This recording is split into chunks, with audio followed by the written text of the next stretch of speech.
परिस्थितियाँ चाहे कितनी भी कठिन हो, वो आपकी गति को धीमा कर सकती हैं, लेकिन आपके रास्ते को रोक नहीं सकती हैं।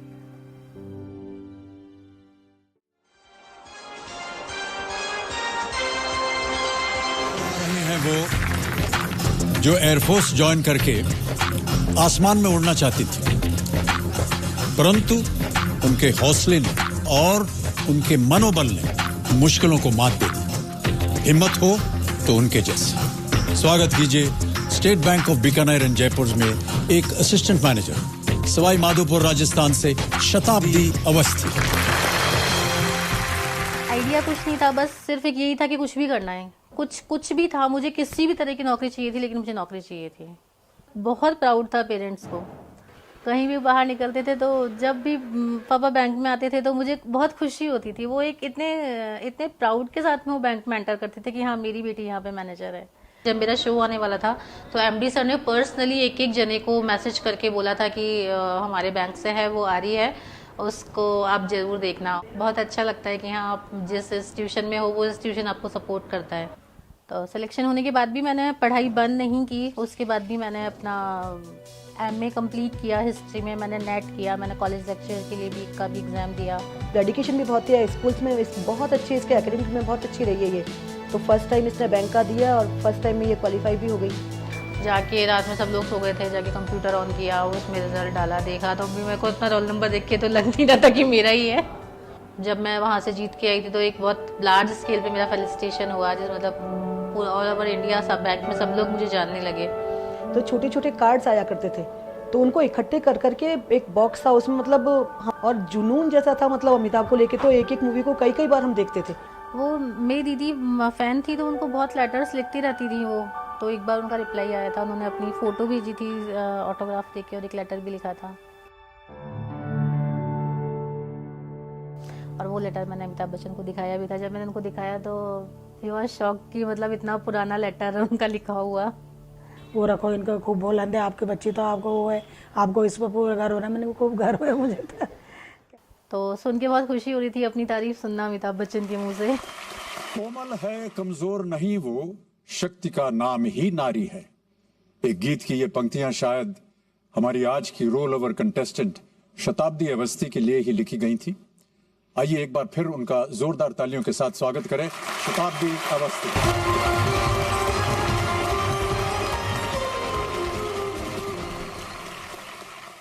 तो उन्होंने, अब नाम तो शताब्दी एक्सप्रेस उसी समय शुरू हुई थी, और एक इसकी जो एक्टिविटीज़ थी वो बहुत फास्ट, ये मतलब बहुत ज़्यादा, इतनी चुलबुली, बहुत नटखट थी ये। तो उन सबको देखते हुए इसका नाम फिर शताब्दी रखा। मुझे पता भी नहीं लगता कब सुबह जल्दी उठ जाती, कब अपना करती। ट्यूशन जाती थी, वहाँ से काफ़ी दूर था हमारे, जब भी चली जाती सुबह जल्दी, और पूरा मतलब मेरा भी सारा काम कर जाती। वो मम्मी खाना वाना बनाई तो सारा सब चीज़ करके पूरा तैयार। एक्चुअली मेरा बचपन से एक ही सपना था, एक ही सपने को लेके मैं बड़ी हुई थी कि मुझे आर्म फोर्सेस ज्वाइन करनी थी। MIA का एग्ज़ाम भी देके आई थी। तभी अचानक से छत पे मैंने इसे भेजा, वहाँ पता नहीं कितनी हवा थी, कुछ बच्चों के साथ ये खेलने लगी, बैलेंस बिगड़ा और ये छत से गिरी। तो मैं तो अपने आप को बहुत कुछ इससे मानती हूँ कि शायद मेरी वजह से सब कुछ हुआ। आपकी भागती दौड़ती ज़िंदगी जब एक 4x6 के पलंग पे आके सिमट जाती है तो नहीं समझ में आता कि अब क्या होगा। 2-4 बार मेरे साथ में ऐसा हुआ कि मैं, क्योंकि बेड पे अकेली ही सोती हूँ, रात में चींटियों ने मेरे ऊपर अटैक कर दिया एकदम। मतलब जब मैं सुबह उठ के मैंने देखा कि बेडशीट पूरी ब्लड की हो रही थी और मेरे पैरों पे पूरे नीज तक मतलब एकदम गड्ढे हो गए थे इतने। सबसे बड़ा दुख तो वही था जो कि सपना था, जिस सपने को लेके बड़ा हुए थे, उस सपने को अपनी आंखों के सामने चकनाचूर होते हुए देखा। वो बहुत मुश्किल था। आज भी मैं वो सोचती हूँ तो मैं एकदम अंदर से कांप जाती हूँ। जिस साल मेरा एक्सीडेंट हुआ उसी साल मेरी मम्मी का रिटायरमेंट हुआ था।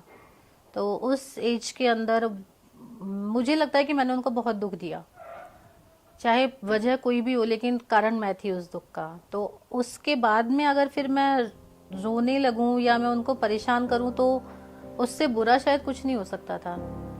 फिर जब ये हुआ कि अब कुछ नहीं सही होगा, अब इसी तरीके से बेड पे रहना है, ऐसे तो कैसे चलेगा। मतलब अगर ज़िंदगी मिली है तो इसलिए तो नहीं मिली थी कि मैं एक बिस्तर के ऊपर ज़िंदगी को निकालूं। मैंने फिर से स्टडीज़ स्टार्ट किए, MA मैंने किया, मैंने B.Ed किया और उसके बाद में मैंने बैंक के लिए तैयारी शुरू की। नवंबर 2010 में मेरा बैंक में सिलेक्शन हुआ as a probationary officer.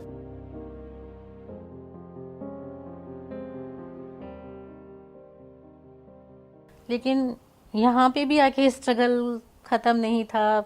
Job लगने के 6 महीने के अंदर अंदर अचानक से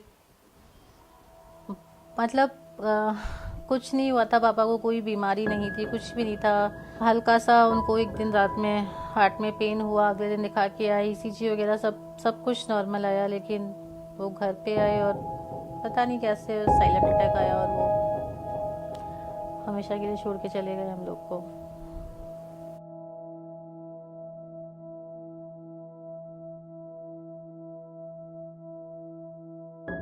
इसके पापा ने मेरे से भी ज़्यादा तो वो थे, एक मतलब हर तरह से इसका वो ध्यान रखते थे। मैं तो कभी कोई बात पे हो जाती थी कि आप थोड़ा इसका वो रखते हो, तो वो तो खूब पहले वो पहना लेते ना भाई, क्या पहनाते उनको कैलिवर पहना के चलाते थे, फिराते थे, घुमाते, खूब इसका पूरा ध्यान रखते कि भाई जैसे से अपने खड़े हो जाए। तो अब हमको भी उस समय तो हम इतने हो गए थे, टूट गए कि कई दिनों तक तो हमने खाना ही नहीं खाया। शुरू में देख लो आप।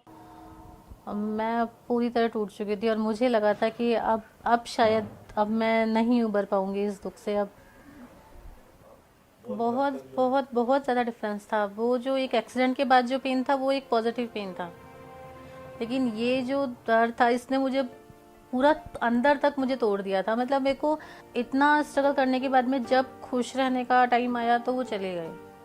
कोई भी अचीवमेंट होता है वो उनके बिना अधूरा लगता है। मम्मी को देख के एक जीने की वजह मिली। ये लगा कि जब मैं इतनी दुखी हूँ तो उनका दुख तो मुझसे बहुत ज़्यादा है। ओवरनाइट चेंजेस हुए लाइफ में। KBC में सिलेक्शन जब मेरा 25 लाख तक मैं पहुँची थी, मेरी सारी लाइफ लाइन्स ख़त्म हो चुकी थी, एक भी लाइफ लाइन मेरे पास में थी नहीं। तो मुझे ये था कि हाँ अब मैं छोड़ दूँगी इसको। और जब 50 लाख का क्वेश्चन आया तो बाल गंगाधर तिलक। Final answer? जी सर। लॉक कर दिया जाए? जी सर। मेरे पास एक बुक है जो जिससे मैं पढ़ाई करती हूँ, उसमें क्लियरली मेंशन है कि आर्कटिक होम ऑफ आर्यंस, ये बुक है बाल गंगाधर तिलक की। तो ये मुझे क्वेश्चन पढ़ते ही मुझे पता था कि बाल गंगाधर तिलक इसका आंसर है। अब इन्होंने एटली के उठा के जबरदस्त तरीके से कंफ्यूज कर दिया। अगर आप वीर सावरकर कहती तो आप गलत होते। जी सर। अगर KB हेगडेवार कहती तो भी आप गलत होते। जी सर। परंतु अगर आप दयानंद सरस्वती कहती हैं तो भी आप गलत होती हैं। शताब्दी 50 लाख रुपए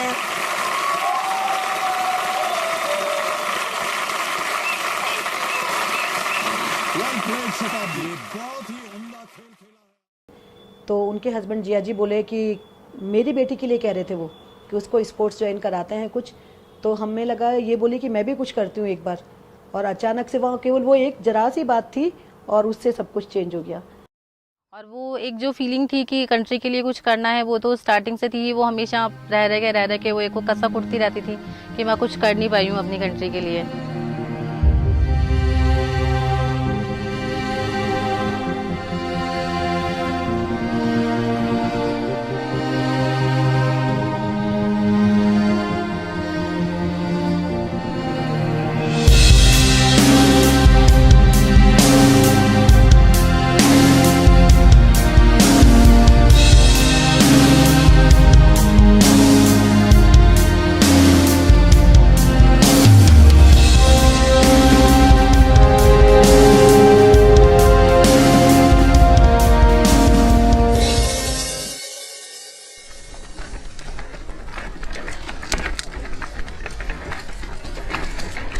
कंप्लीट करो,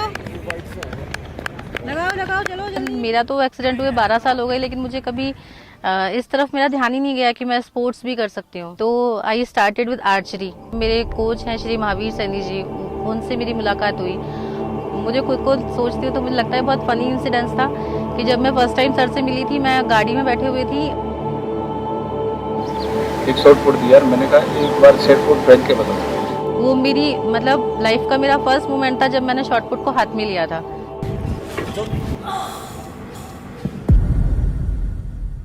उसने उसने 2-2.5 मीटर शॉर्ट पुट फेंका, उससे मुझे उसकी जर्क, उसकी एबिलिटी का पता लग गया।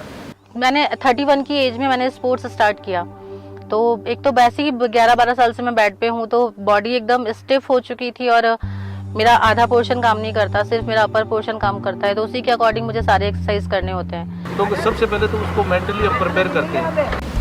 डबल प्रॉब्लम है डिसेबल में, क्यों एबल में तो हम ट्रेनिंग करवाते हैं, ट्रेनिंग करानी है, उसको डाइट खानी है और उससे उसका काम चल जाता है। लेकिन डिसेबल में सबसे पहले, डिसेबल का कोई भी खिलाड़ी है वो अपना पहले तो शरीर से लड़ता है।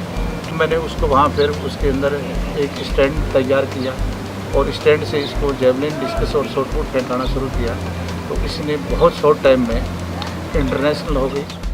अक्टूबर में मैंने गेम स्टार्ट किया था और दिसंबर में मेरे स्टेट लेवल टूर्नामेंट थे और पहले ही टूर्नामेंट में मैंने 3 गोल्ड मेडल मुझे मिले।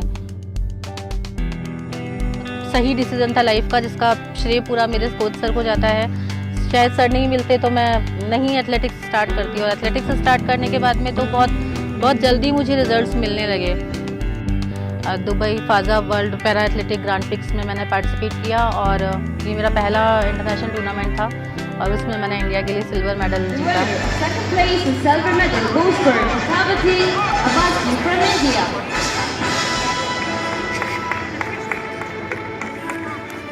थोड़ी उस टाइम पे मुझे इंजरी भी थी, पिछले 15-20 दिन से मैं प्रैक्टिस नहीं कर पाई थी, लेकिन लास्ट मोमेंट पे मेरा एक बस वो जो अच्छा लगता है सुन के, आज तक हम यही बोलते आए हैं कि मैं सवाई माधोपुर से हूँ या मैं जयपुर से हूँ या मैं राजस्थान से हूँ। पहली बार एक इतने बड़े लेवल पे ये सुनने को मिला कि मैं इंडिया से हूँ। उसके बाद में अप्रैल 2017 में नेशनल हमारी चैम्पियनशिप हुई थी, जिसमें जेवलिन के अंदर मुझे गोल्ड मेडल और शॉर्ट पुट के अंदर सिल्वर मेडल मिला। एक सपने जैसा था वर्ल्ड चैम्पियनशिप में सिलेक्शन होना। जुलाई में मैंने इंडिया को रिप्रेजेंट किया वर्ल्ड चैम्पियनशिप में, एक इतने बड़े लेवल के ऊपर, और वो ओलंपिक कोर्ट जहाँ पे कि 2012 के ओलंपिक्स हुए थे लंदन में क्वीन एलिजाबेथ स्टेडियम से, मेरा जो थ्रोइंग स्टैंड था वो उसके मेजरमेंट सही नहीं थे, तो मेरे कुछ फाउल्स वहाँ पे मुझे दिए गए। वो बहुत डिसअपॉइंटिंग था। उसके बाद से मैंने आके बहुत रिगरसली मैंने ट्रेनिंग स्टार्ट की थी, क्योंकि जब मैं वर्ल्ड चैम्पियनशिप खेल के आई तो वहाँ पे मुझे मैंने महसूस किया कि अब मैं गेम छोड़ के पीछे नहीं हट सकती, मुझे आगे ही बढ़ना है। लेकिन क्योंकि मुझे सेंसेशन नहीं है लोअर बॉडी में, इसलिए मुझे पता नहीं चला। 1 महीने के बाद ये डिटेक्ट हुआ कि बेड सोर है। मैं बेड रेस्ट पे ही थी और मेरी हेल्थ कंटिन्यू डाउन होती जा रही थी, बहुत वीकनेस रहने लगी थी, क्योंकि कई 7-8 बोतल तो खून चढ़ गया था इसके। डॉक्टर ने बोला भी था कि शायद 2-3 दिन अगर आप और टेस्ट नहीं करवाते तो ब्लड कैंसर वाली स्टेज आपकी स्टार्ट हो जाती है। 2-3 महीने बाद तो पता लग जाता, काफी बढ़ गया वो। प्लास्टिक सर्जरी हुआ मेरा पूरा, हिप का बहुत सारा पोर्शन निकाल के उन्होंने पास में से लेके ड्राफ्टिंग किया। मतलब वो लगता है ना कि हाँ, जो तकलीफ है उनसे तो हम कोशिश कर रहे हैं बाहर निकलने की, लेकिन अननेसेसरी एक और बहुत बड़ा एक इशू मेरे साथ में हो गया था। एक बार को तो लगा था कि शायद अब मेरा करियर खत्म हो गया। 2-3 महीने तो हमारे इतने बुरे निकले, जितना जब गिरी थी ना उस समय भी हमको इतना वो नहीं हुआ जितना अब हमने दुख उठाया, पर भगवान ने लाज रख लिया, अपनी सही हो गई। फिर इसने अपना रोटेशन बना ही लिया। फरवरी में मैंने अगेन ग्राउंड पे जाना स्टार्ट किया। बहुत डिफ़िकल्ट था शुरू में, बिल्कुल मेरी बॉडी साथ नहीं दे रही थी, लेकिन मैंने फिर से स्टार्ट किया और अभी मार्च 2018 में हमारे नेशनल की चैम्पियनशिप थी। मैं इतना अच्छा तो परफॉर्म नहीं कर पाई, लेकिन मैंने जेवलिन और शॉर्ट पुट के अंदर सिल्वर मेडल लिया, तो इससे एक फिर से विश्वास आया कि मैं कर सकती हूँ। शताब्दी में बड़ा जज्बा है और ये मुझे उम्मीद है इसकी। एशिया अभी जकार्ता में हो रहा है अक्टूबर में, इसमें भी मेडल आने के चांसेस है। अपने खिलाड़ी होने के ऊपर गर्व होता है कि हाँ, हमने कुछ सही डिसीजन लिया, कुछ अच्छा किया। 2 साल पहले तक मैंने कभी ये सोचा भी नहीं था कि मैं घर से 5 कदम भी बाहर में अकेले जा सकती हूँ। अब तो थोड़े इसने अपना शिफ्ट हो जाती है, गाड़ी वाड़ी में, नहीं तो पहले तो हर चीज़ पे आधारित थी। लंदन वर्ल्ड चैम्पियनशिप में मैं अकेले गई थी। हमारे यहाँ पे हमारे साथ में एक प्लेयर हैं सुंदर गुर्जर, वो सिर्फ एक ही प्लेयर थे इंटरनेशनल जो इंडिया की टी-शर्ट पहन के आते थे। वो मेरे काफ़ी अच्छी फ्रेंड ने वो, तो मेरा बहुत मन करता था कि मैं उनसे एक टी-शर्ट ले लूँ पहनने के लिए।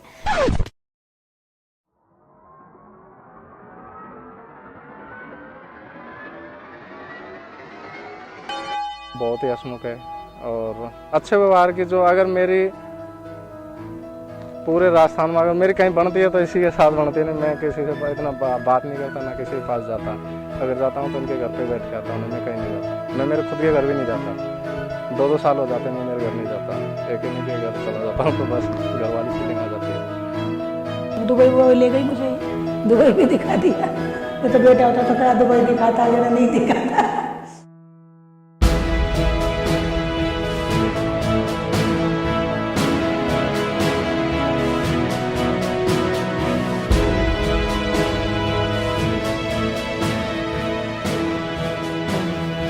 शायद भगवान ने मुझे इसीलिए ऐसा बनाया कि अगर नॉर्मल होती तो शादियों के मैं भी चली गई होती, तो फिर आपका ध्यान कौन रखता? तो मैं हूँ, लेकिन मैं आपको इस सब से उबारूंगी और आज भी बिल्कुल बेटे वाला फ़र्ज़ अदा कर रही है। पर्सनली मैं ये मानती हूँ कि ये जो एक्सीडेंट है मेरे लिए एक ब्लेस की तरह साबित हुआ है, मेरे लिए एक वरदान है ये। बिकॉज़ अगर मेरा एक्सीडेंट नहीं हुआ होता तो मैं भी एक नॉर्मल लाइफ जी रही होती। मैं सच बताऊँ तो मुझे नहीं लगता कि मुझे ठीक होने की ज़रूरत है। मैं अभी भी ठीक हूँ, मैं औरों से बेटर हूँ। नन्ही चींटी जब दाना लेकर चलती है, चढ़ती दीवारों पर 100 बार फिसलती है। मन का विश्वास रगों में सांस भरता है, चढ़कर गिरना गिरकर चढ़ना ना करता है। आखिर उसकी मेहनत बेकार नहीं होती, कोशिश करने वालों की कभी हार नहीं होती।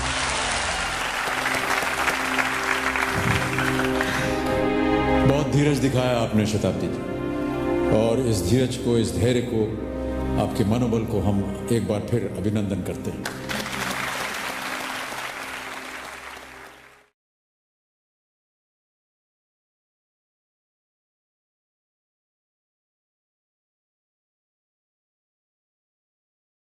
एक जना और है, एक पर्सन और है जो कि शायद मुझसे भी ज़्यादा प्रॉब्लम्स को डेली फेस करता है, वो है मेरा भाई चंदन। मेरे कोई भाई तो नहीं है, रियल ब्रदर तो नहीं है, लेकिन उस इंसान ने भाई होने की हर कमी को पूरा किया है। कभी ये महसूस नहीं होने दिया कि भाई